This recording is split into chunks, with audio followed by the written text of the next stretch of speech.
Okie dokie artichokes.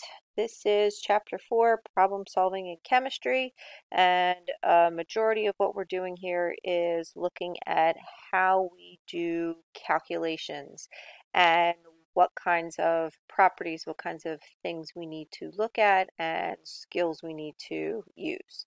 All right, so obviously that we're going to have a lot of word problems, and we're going to definitely rely on our reading comprehension using context clues in order to analyze and see what we have going on in our problems.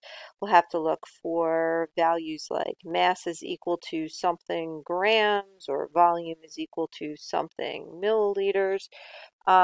And kind of use our units as well as our context clues because they will definitely help us with our problems. We're definitely going to use logic, okay? So that means that we might have to do multi-step.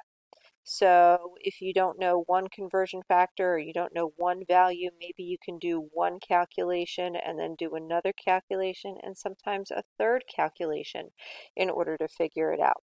And obviously everything we're doing here is algebra based. Higher levels of chemistry are going to use calculus to figure out, but I'm definitely going to help you with some good pro tips for math skills and how to organize all your different word problems. Okay, in using all of these skills like reasoning and evaluating, analyzing, decision making, and problem solving, you're basically working your critical thinking skills, and that's what we're doing in science, and it's going to help you be a better person all around. Ultimately, what we end up using is something called the ACE method. ACE is for analyze, calculate, and evaluate.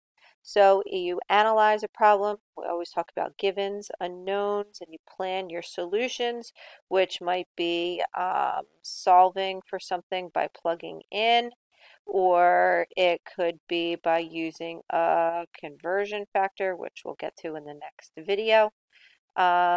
And then you calculate, you substitute in your values, you use algebra to solve, plug it into your calculator. You don't have to do anything in your head. And then evaluate. Does my answer make sense? Do I have the correct units when things cancel out? Okay, does 2x over 2 cancel out and give me x? All right, so we definitely want to make sure that our numbers will make sense in the long run. All right, so a quick sample problem for us to do is that of a mass in grams of a piece of lead that has a volume of 19.84 centimeters cubed.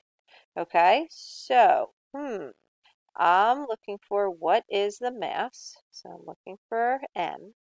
And I have a piece of lead that has a volume of 19.84 centimeters cubed.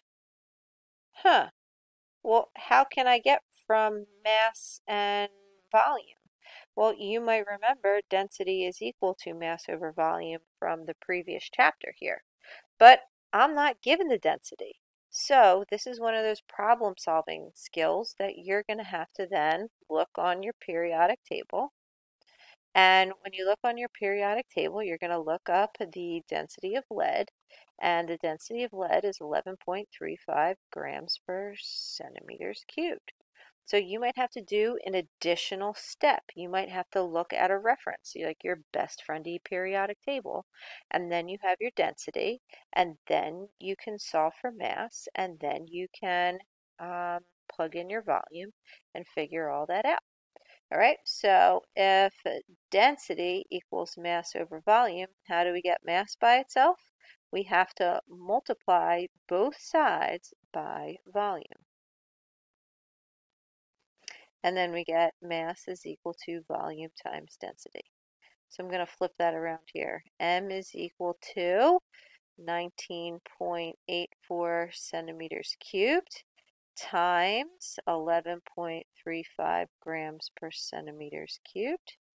And what I get is centimeters cubed and centimeters cubed to cancel out. And my mass is equal to 220 225.18 grams. Now I have to also make sure that my answers have the right number of sig figs.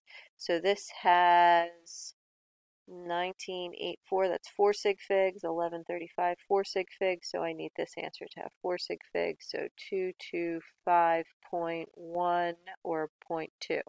This 8 bumps this up, so it's 0.2 grams. All right, so our answer over here, again, we would look up, we are given the volume, and we need to look this up on the periodic table, so you might have to do a step away from what's in the problem. You always have your periodic table available. Solve for mass, and then you use your density equation. Remember, we love our density. And then we solve, and we get 225.2 grams is our mass.